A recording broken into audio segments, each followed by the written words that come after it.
Bienvenue à tous sur notre émission Voix d'auteur proposée par Marley Bouquin. Victor Hugo affirmait, je cite, la poésie n'est pas un ornement, c'est un instrument. On comprend alors qu'en dehors d'une poésie art, il existe une poésie engagée, une poésie porteuse de messages. Pour en parler aujourd'hui, nous recevons M. Marcel Ogundele, écrivain poète. Merci, M. Ogundele, de nous accorder cette interview. Je vais vous laisser vous présenter à nos auditeurs. Merci beaucoup. Alors, mon nom, c'est Marcel Christian Ogundele. Marcel Christian Ogundele, simplement Marcel Christian avec un trait d'union, bien entendu. C'est un prénom composé. Parce que ma mère voulait Christian et puis ils ont fait les deux. Voilà. Je suis écrivain poète, comme vous dites. J'ai déjà écrit 5 recueils de poèmes. J'aime écrire, mais je crois quelque part, je l'ai un peu dans les gènes quand même, parce que mon père était poète. Mon père était poète, je suis père de 3 enfants et de 5 petits-enfants. Et aucun de mes enfants n'écrit. Ils ont la fibre poétique, certes, mais je n'en ai pas encore vu un écrire, quand bien même ils embrassent de beaux métiers. Mais de mes petits-enfants, j'ai 2 petites filles, l'une qui est la fille de mon fils et l'autre qui est la fille d'une de mes filles, parce que j'ai 2 filles. Ces 2 filles-là, qui ont entre 11 ans et demi et 9 ans, écrivent déjà. Par contre, ça veut dire que ça ne se perd pas. Alors, j'ai donc 2 petites filles qui écrivent. La première, celle qui a et qui aura 12 ans au mois de décembre, écrit de la poésie. La seconde, celle qui a 9 ans et qui vit aux États-Unis, à Chicago, à cause de la carrière de ses parents, écrit donc en anglais, va à l'école américaine, écrit en anglais. Elle n'écrit pas de la poésie, elle, mais elle écrit plutôt des romans. Et vous pouvez me croire, elle en est déjà à son 4e roman, à 9 ans, mais elle n'a pas encore publié. Je crois que sur le plan écriture, je peux dire sans me tromper que l'avenir est permis. D'accord, merci beaucoup pour cette présentation. Et si on en revient un peu à vous, pour quelqu'un qui, durant son parcours scolaire et professionnel, a beaucoup travaillé avec les chiffres, on peut se demander, mais pourquoi est-ce que votre passion pour la poésie est restée? Est-ce qu'elle ne s'est pas éteinte avec tout ce qu'il y a comme activité professionnelle et autres? J'ai fait surtout des études de commerce international. J'ai une carrière de directeur commercial dans une grande entreprise. J'ai arrêté puisque je suis quand même à la retraite maintenant, mais je travaille toujours puisque je suis au conseil d'administration d'une autre banque. Donc, je suis toujours actif. Tous les matins, je suis à mon bureau et tous les matins, si je ne travaille pas pour la banque, j'écris de la poésie. Parce qu'il suffit que je m'asseye sur mon bureau, il y a une quelconque inspiration qui me vient, ou je lis quelque chose qui m'inspire et qui me pousse à écrire quelque chose d'autre. Donc, la poésie, je suis peut-être un peu né avec, puisqu'à 8 ans, lorsque j'ai écrit mon premier poème que j'ai remis à mon père à corriger, je l'ai vu discrètement couler une petite larme et j'ai compris qu'il avait déjà le sentiment à mes 8 ans que pour lui, l'avenir était permis. Il pouvait dire qu'il a un fils qui écrit, enfin, qui va écrire en tout cas, et ce qui est le cas aujourd'hui. D'accord. En tout cas, vous revenez très souvent là-dessus. Ça veut dire que dans la famille, c'est dans les gènes, puisque là, il y a quand même une transmission, même si pour le moment, vos enfants n'écrivent pas, au moins, même si on peut dire peut-être que ça a peut-être sauté une génération, mais il y a la relève avec les petits-enfants. C'est clair. Parler de poésie parce que c'est peut-être dans les gènes et tout. Est-ce que vous pensez que c'est plutôt parce que la poésie a une musicalité qui touche plus? Est-ce que vous pensez que c'est relatif à un trait de votre caractère? Je crois que oui, parce que la poésie, c'est de la musique à travers les rimes, à travers les strophes, c'est un art, la poésie, j'aime beaucoup. Et la poésie, comme on dit souvent, c'est l'art de dire beaucoup de choses en peu de lignes. À la différence d'un roman, par exemple, où on peut écrire 50, 80, 300 pages. La poésie, c'est toujours 1, 2 pages. Mais je crois que la poésie, il y a toujours un après. Parce que quand on lit un poème, l'après est en plusieurs pages. Parce que ça se dit, on peut se dire, et puis après, qu'est-ce qui s'est passé? Et puis après, qu'est-ce qu'on a fait? Et puis après, qu'est-ce qu'on pourrait faire? Et la poésie, par définition, est telle que je la conçois et je la comprends. La poésie, c'est quelque chose que lorsque le poète l'écrit, et dès lors qu'il l'a publié, il n'en est plus le propriétaire. La poésie devient la propriété de celui qui l'a aimé, qui l'a lu, et peut imaginer beaucoup d'autres choses après. C'est ça le charme de la poésie. Et je crois qu'il y a beaucoup de grands écrivains qui ont eu à dire, et je pense que c'est juste aussi, le poète, c'est celui qui est le plus près de Dieu dans le genre littéraire. Pourquoi? Mais tout simplement parce qu'il ne dit pas beaucoup de choses, mais il vous pousse à la réflexion. Et comme Dieu, quand bien même il est là, on ne l'a jamais vu, on ne l'entend pas, donc il ne parle pas beaucoup. Et le poète, c'est celui qui n'écrit pas beaucoup non plus, mais qui dit beaucoup de choses et qui pousse à la réflexion. Voilà. C'est très bien que vous abordez ce thème de réflexion parce que justement, on peut se demander ce que la poésie en tant que genre littéraire peut apporter comme moyen de réflexion sur l'humain et la société. Ah, je pense que sur l'humain, et qui dit humain dit société aussi en même temps, je crois que la poésie apporte beaucoup de choses. Vous avez fait un clin d'œil au début de notre échange à Victor Hugo, Bien sûr. qui est mon édition. Et qu'il vous souvienne, je ne sais pas si vous l'avez lu, sinon, quand on aura fini notre échange, prenez le temps de le lire.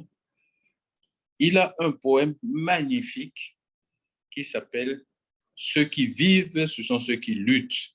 Alors ça, c'est le poème qui le plus pousse à la vie et qui nous entraîne.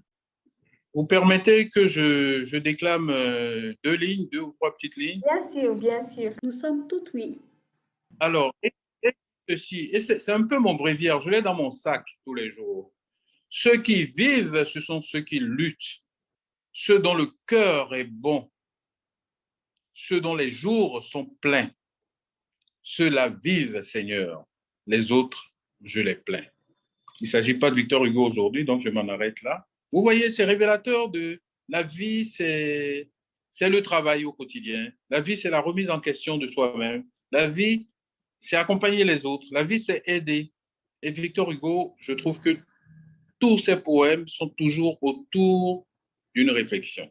Moi, je chante la vie à travers mes poèmes, mais quand on les lit bien, il y a toujours une petite réflexion derrière quand même. C'est une histoire que je raconte et j'ai eu l'occasion d'avoir certaines personnes qui, après m'avoir lu, ont eu à me dire « Mais comment tu as fait pour écrire ceci? On dirait que tu me connaissais. Je ne vous ai jamais vu, mais vous étiez en train de parler de moi dans ce poème. » Et je crois que c'est le charme de la poésie. Merci. Puisqu'on parle, on est toujours dans le thème de la réflexion, il y a un de vos ouvrages, Perles d'émotion. Déjà un très beau titre et qui est étudié au programme scolaire au Bénin.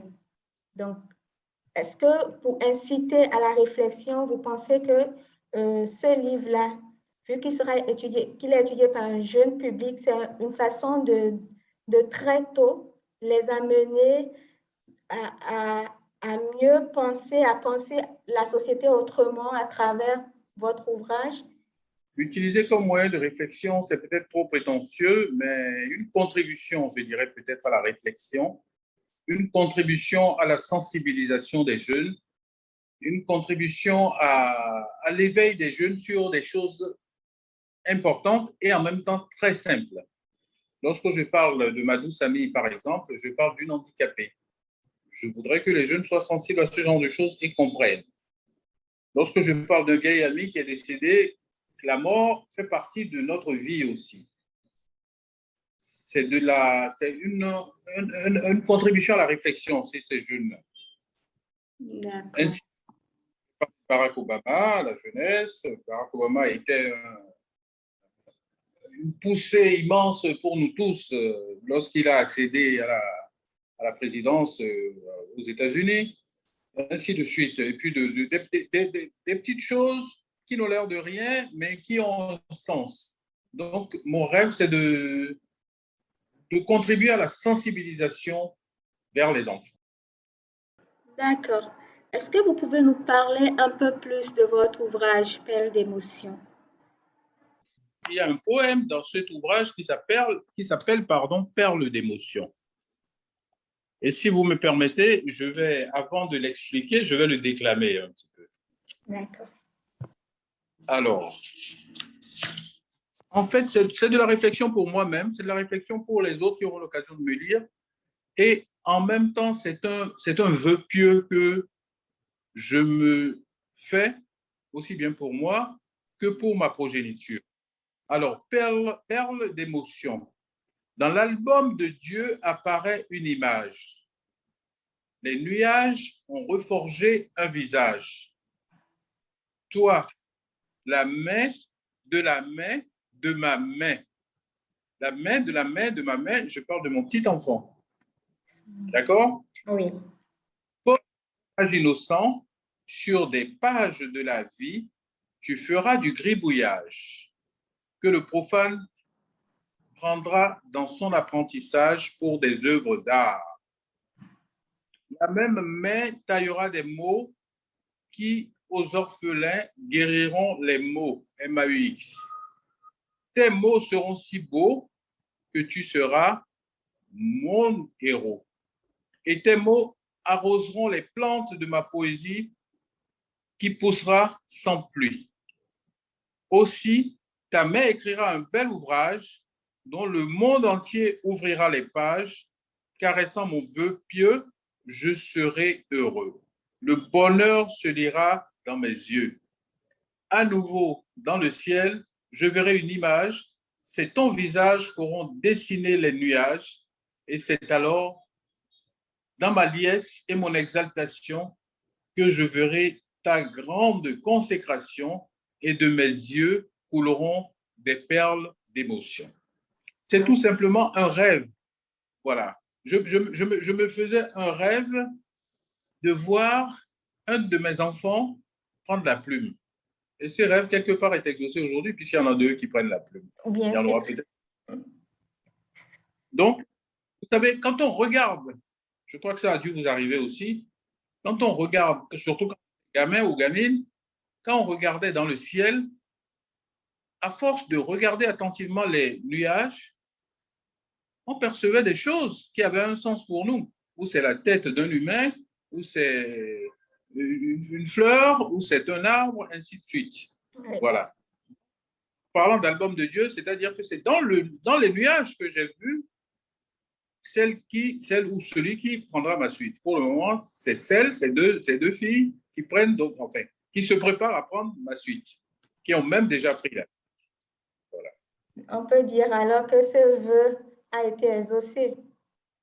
Je peux dire, en tout cas, il est en train d'être exaucé. Merci. Merci à vous. Et donc, en dehors de cet ouvrage, de cette œuvre littéraire Perles d'émotion, quelles sont les autres œuvres littéraires que vous avez à votre actif? Alors, j'en ai écrit 5. Le tout premier, son titre, c'est Tu leur diras.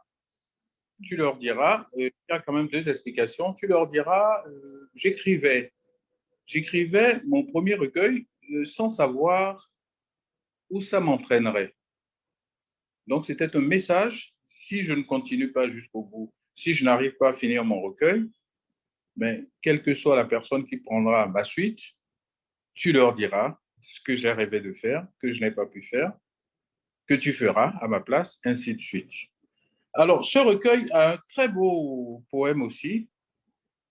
Si vous m'en donnez l'occasion, je vais le déclamer très rapidement et je vous raconterai son histoire. Nous vous écoutons. Merci. Alors, dans Tu leur diras, j'ai écrit un poème qui a eu beaucoup de succès et qui s'intitule Mon fils. Alors, mon fils, comme en Afrique, nous parlons très imagé, donc écoutez-moi parce que j'écrivais très imagé aussi. Si ton long traverse tranquille toutes les bouches de la ville, mon pinceau te peindra sérieux et mon tableau sera tes yeux. Il te faudra aimer la famille et le pays, aimer le travail bien accompli, privilégier l'humilité au démon de la vanité. Si ta bouche embrasse la ville en égorgeant les gains faciles, ton front sera fait d'or pur et le lac aura son sommeil sûr. Et je me flatterai de ta félicité.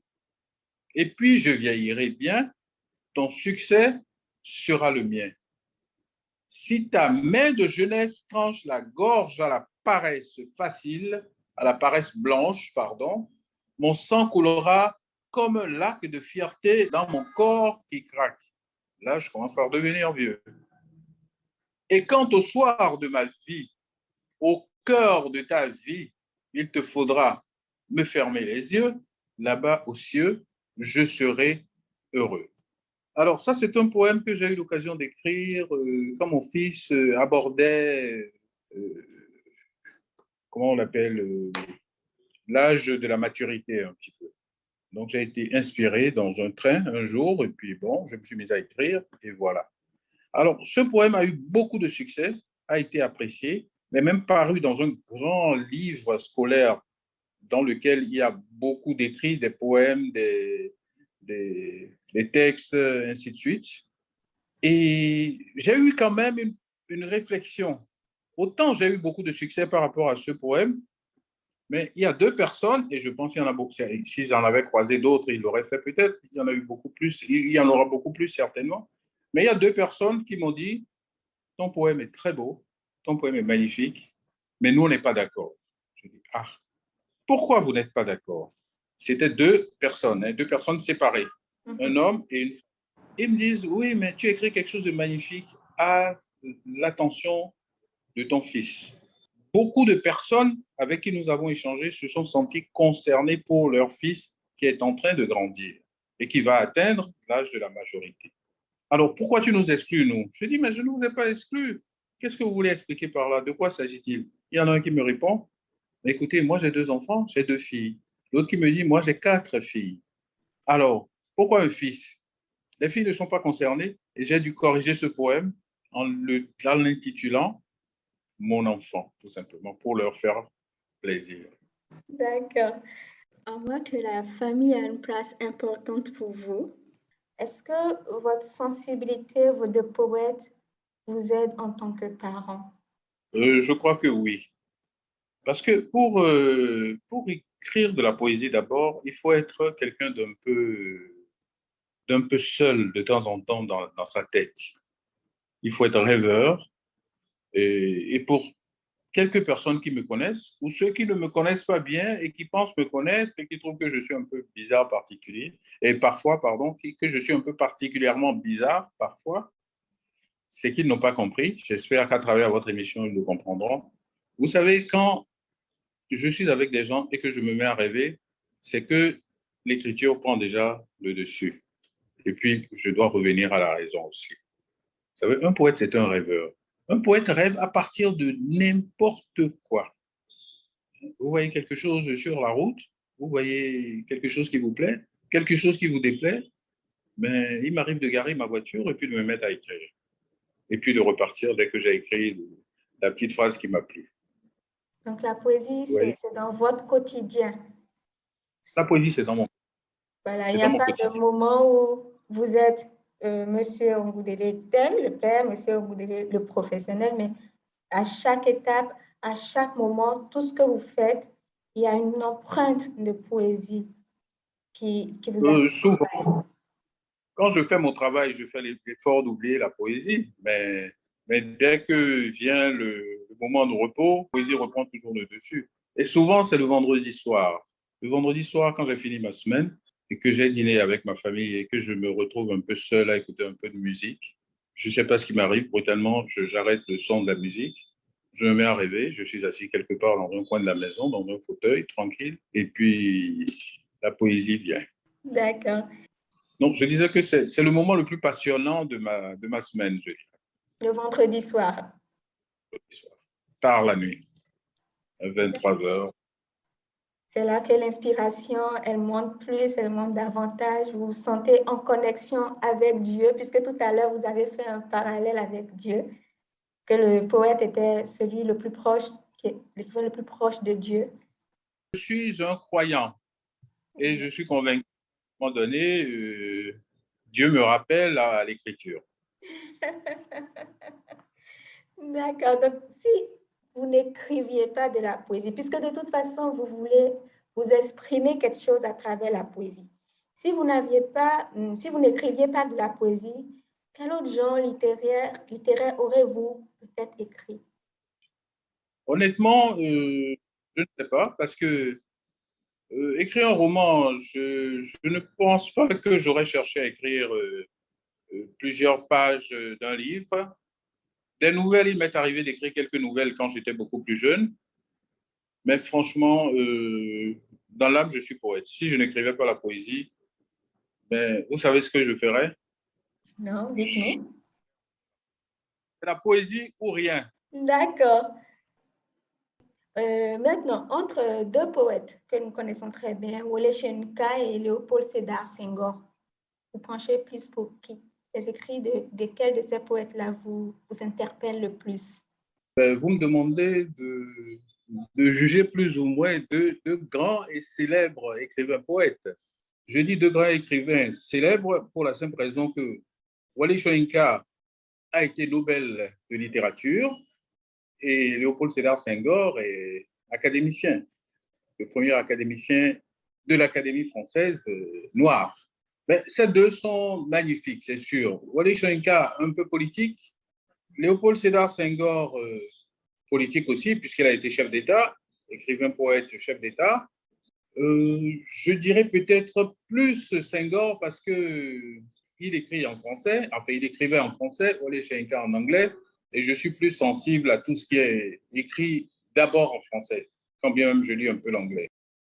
Ceci dit, Léopold Sédar Senghor a prononcé une phrase célèbre qui a été critiquée, appréciée, non appréciée, c'est la raison est hélène et l'émotion est nègre. Il a essayé de développer le caractère émotif de la peau noire. Il n'a pas toujours été facile à lire, mais je dirais que je comprends certainement plus, parce que c'est en français, ce qu'écrit Léopold Sédar Senghor. Ah oui. Lorsqu'on est francophone et comme moi, on comprend beaucoup plus le, comment dirais-je, le détail de la langue française. Ah oui. Wole Soyinka, il est certainement très profond, mais il m'est plus facile de comprendre beaucoup plus la langue française que la langue anglaise. Peut-être faudra-t-il que je me mette en anglais et que je développe aussi l'anglais. Et Wole Soyinka, qu'est-ce que vous pensez du côté engagé de sa poésie? C'est un homme engagé, comme vous dites, un homme avec plein d'esprit de réflexion. Et un homme qui, sans être politique, est politique quand même. C'est un grand écrivain, mais vraiment politique. Mais il arrive à faire passer le message sans forcément faire transparaître le côté politique. Et c'est ça son charme. Moi, sur le plan poésie, très honnêtement, je me refuse à aborder la politique. Je pense que, première chose, à l'époque des indépendances, beaucoup d'écrivains et de poètes africains et même béninois ont déjà écrit des choses sur la politique, les indépendances, etc., comme mon père aussi. Moi, je me dis, il faut qu'on aille vers d'autres choses. Il faut qu'on écrive la vie, il faut qu'on écrive la nature, il faut qu'on écrive des choses que les gens vivent tous les jours, mais auxquelles ils ne pensent pas forcément. Moi, je veux écrire pour que les autres se retrouvent dedans dans mes écrits. Ça me plaît. D'accord. Donc, vous avez déjà dit que l'un de vos auteurs qui vous inspire, qui est votre muse, c'est Victor Hugo. Est-ce qu'à part lui, il y a aussi d'autres auteurs qui, qui vous inspirent? Oui, il y en a d'autres qui m'inspirent, mais je dirais surtout, pour avoir été collégien et lycéen surtout en France, voilà, je suis très influencé par les poètes français et quelques Européens. Je lis Shakespeare, j'ai lu Goethe, qui est allemand, mais les poètes français m'impressionnent beaucoup. Paul Éluard, qui a une manière d'écrire que je trouve tellement douce et tellement agréable. Verlaine, Honnêtement, je lis beaucoup, beaucoup les poètes français. Et ça, je crois que c'est l'influence de l'école aussi. Il y a des poètes africains qui sont très bons, hein. Il y en a un que j'aime beaucoup particulièrement, c'est Birago Diop. Birago Diop qui est sénégalais. Voilà. Et il a un poème magnifique que vous connaissez certainement. Écoute plus souvent les choses que les êtres. Entends la voix de l'eau, le buisson en sanglots. C'est le souffle des ancêtres. Ceux qui sont morts ne sont pas morts. C'est magnifique, c'est magnifique. Et ça, il faut qu'on revienne dans les écoles parce que ça a tendance à se perdre. Dans le programme scolaire, vous pensez qu'il n'y a pas assez de place pour tout ce qui est poésie? Vraiment pas assez. Pas assez. Au Bénin, actuellement, ça revient. C'est pour ça qu'on me lit aussi à l'école, ce qui me fait bien plaisir. Mais je crois qu'il faut qu'on encourage beaucoup plus la poésie. Les romans, les théâtres, oui. Mais la poésie, je pense qu'on a tous un effort à faire. Parce que la poésie, qui n'a pas rêvé à n'importe quel âge de la poésie? C'est la fête de Noël. Il y a un petit enfant de 8, 10 ou 12 ans qui a envie de beau pour son père, sa mère, mais il va chercher des vers d'un poème quelque part et il les lui dédie. Et ça fait très plaisir. Plaisir, oui. Hein, jusqu'au moment où lui aussi sera peut-être capable d'écrire. Mais il faut créer l'engouement dans la poésie. Et je pense que plus on sera nombreux, plus on sera fou. Merci beaucoup pour votre réponse. Nous allons poursuivre avec notre échange. Alors, dites-moi, est-ce que vous avez déjà entendu parler du slam?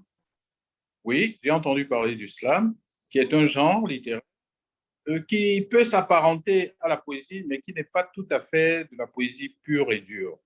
C'est très intéressant, c'est passionnant, les jeunes aiment beaucoup cela. C'est beau, mais c'est différent. Est-ce que ce n'est pas un peu comme un retour aux sources de la poésie, dans la façon de faire, de déclamer? Est-ce qu'on ne pourrait pas voir là un retour aux sources, aux origines même de la poésie? C'est pas tout à fait. Le slam, quand il est bien écrit, il est très beau. Il y a beaucoup de gens qui ont tendance à faire du slam un alignement de mots pour rechercher forcément les rimes et autres. Non, il faut écrire le slam pur et dur. Le beau slam, c'est le slam qu'on a bien cogité, c'est le slam qui est bien écrit. Il y a du slam qui est très, très beau, très, très, très beau. Et l'un des slameurs très connus de notre époque, c'est Grand Corps Malade. Je ne sais pas si vous avez déjà eu l'occasion de l'écouter déclamer. Ah, je l'écoute déclamer et j'ai souvent l'occasion de l'écouter avec la jeune chanteuse française qui s'appelle Louane. Voilà. Donc, je l'écoute. Hein. J'ai des CD de Louane et de Grand Corps Malade. Grand Corps Malade, quand on sait un peu d'où il est et ce qu'il fait aujourd'hui, hein, dans son calme, dans sa taille, parce qu'il est grand, dans son calme et dans sa prestance, franchement, Grand Corps Malade, c'est quelqu'un de merveilleux. Il entraîne très facilement dans son monde. Je rêve de le rencontrer. Ah ben, j'espère qu'il va peut-être nous écouter, on ne sait jamais, et que ce vœu-là aussi sera réalisé pour vous. J'espère. Donc, sur Marie Boukine, on parle aussi bien des écrivains que des lecteurs. Est-ce que vous lisez d'autres genres littéraires autres que la poésie? Ah oui, je lis. Oui, oui, j'aime bien lire. Vous savez, même si vous êtes poète, le bonheur est d'abord dans la lecture. C'est quand vous lisez beaucoup que vous êtes d'abord, vous développez votre propre vocabulaire et vous pouvez être inspiré. La lecture, c'est quelque chose d'essentiel, d'essentiel. Et je crois qu'il faut qu'on cultive cela aussi davantage auprès des jeunes, des enfants, des collégiens, des lycéens. Parce que l'on dit, bon, moi, je n'ai pas connu cette époque-là, mais l'on a souvent dit que les grands poètes, c'était d'abord, ou du moins, pardon, les grands médecins, les grands philosophes étaient d'abord des poètes. Vous voyez? Donc, les enfants qui ont fait de belles et bonnes études ont été aussi bien d'excellents mathématiciens que d'écrivains. Et quel est le titre de votre dernier livre lu? Alors, le titre de mon dernier livre lu, c'est le tout dernier Goncourt. Le titre à chaud comme ça ne me vient pas à la tête, mais c'est le dernier Goncourt en France que j'ai lu. Je ne l'ai pas présent là, mais je l'ai lu et je l'ai beaucoup aimé. Nous sommes presque à la fin de notre interview. Est-ce que vous pouvez nous faire encore l'honneur de déclamer un passage d'un de vos livres? Avec beaucoup de plaisir. Je vais vous déclamer dans le dernier recueil qui s'appelle Des poèmes que l'on aime, tout simplement. Le recueil s'appelle Des poèmes que l'on aime.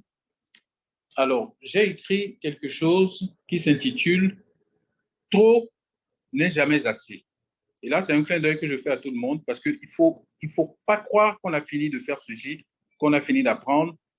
On n'a jamais rien fini. Alors, je le déclame, trop n'est jamais assez. Ne cherchez pas à comprendre. On n'a jamais fini d'apprendre. Même quand on croit avoir tout appris et qu'on est sûr d'avoir tout compris. Trop n'est jamais assez. Même lorsqu'on croit avoir tout vu, tout essayé, tout fait et tout conclu, même lorsqu'on croit avoir tout tenté, tout écouté et tout décidé, trop n'est jamais assez. Il y a toujours mieux, dit-on. Allons au-delà de la raison et retenons que la passion fait avancer les choses plus loin que nous le croyons. Merci. Merci beaucoup à vous. Est-ce que vous pouvez nous donner des détails sur les lieux de vente de vos ouvrages? Alors, les lieux de vente de mes ouvrages à Cotonou, c'est sur la librairie Sonaec. Elle est connue à Cotonou, la librairie Sonaec. La librairie Notre-Dame, qui est une librairie catholique, qui est très connue aussi à Cotonou, surtout à l'endroit des jeunes collégiens et lycéens. Voilà, ça se vend aussi dans certaines librairies sur la place. Et puis, on peut me contacter directement aussi pour en avoir. Il n'y a pas de problème. Donc, je mettrai en barre d'infos tous les détails concernant les lieux de vente. Donc, les gens pourront facilement se repérer et vous contacter. Voilà. Ou tout simplement se diriger vers ces librairies que vous avez citées. Merci beaucoup, Monsieur Ogundele, pour cette interview. Quel est votre mot de fin? Mon mot de fin, je voudrais d'abord vous dire merci. Merci à vous qui me faites l'honneur de m'offrir un petit temps de parole aujourd'hui. J'espère que d'autres auront l'occasion de m'écouter. J'espère que je leur plairai. En tout cas, qu'ils me le fassent savoir. Et s'il y a des choses à corriger, qu'ils me le disent aussi pour que j'essaye de m'améliorer. Parce que quand je dis que trop n'est jamais assez, j'ai besoin de m'améliorer tous les jours aussi. J'ai besoin d'apprendre comme tout le monde. On apprend toujours partout. Quand on peut ouvrir son cœur, on apprendra énormément. Merci pour tout ce que vous faites de votre côté. C'est magnifique. Merci. Et puis, je serais ravi d'écouter d'autres aussi. Parce qu'il y en a qui ont des choses à dire. Il y en a qui ont certainement beaucoup de choses à dire. Des plus jeunes que moi, peut-être. Des plus vieux aussi, certainement. Des jeunes dames, des vieilles dames qui ont plein de choses dans leur cœur et qui s'ouvriront à vous si vous les conviez.